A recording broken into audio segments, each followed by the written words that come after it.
আমি কিছুমানে ধন্যবাদ জ্ঞাপন কৰোঁ।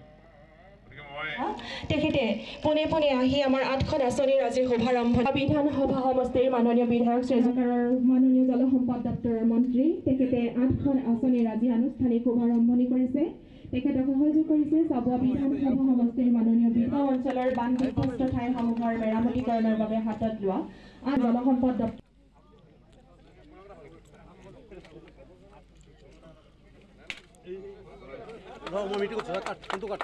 আদৰণি জনাইছোঁ।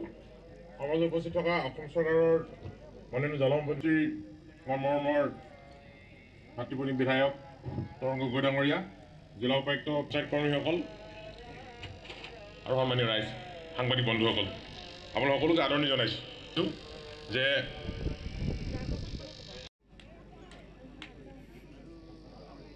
ইয়াৰ পিছতেই অসম চৰকাৰৰ জলসম্পদ তথ্য আৰু বিষয়া কৰ্মচাৰীসকল, আই মাতৃসকল আৰু নাকৈ আঁচনি আজি শুভাৰম্ভ গুৰুত্বপূৰ্ণ মিটিং আছে। তাৰ কাৰণে মই তেখেতক ধন্যবাদ জনাইছোঁ। আৰু মঞ্চত উপবিষ্ট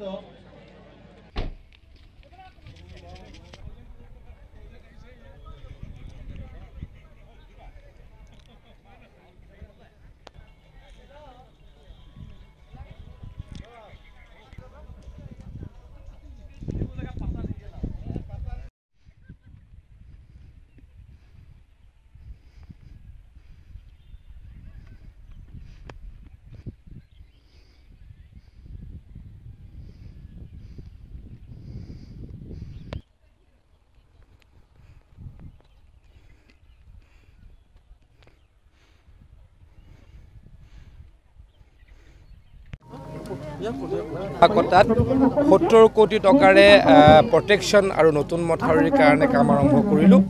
এই অঞ্চলটো খুব ভালনেৰেবল আছিলে, ব্ৰহ্মপুত্ৰ ইয়াত খহনীয়া সৃষ্টি কৰে, গতিকে আমি এইখিনি কাম আজিৰ পৰা আৰম্ভ কৰিছোঁ। আশা ৰাখিছোঁ অতি সোনকালে এই কামখিনি সম্পূৰ্ণ হ'ব আৰু ইয়াতে গৰাখহনীয়া প্ৰতিৰোধ হ'ব, বানপানীৰ পৰা মানুহ মুক্ত হ'ব।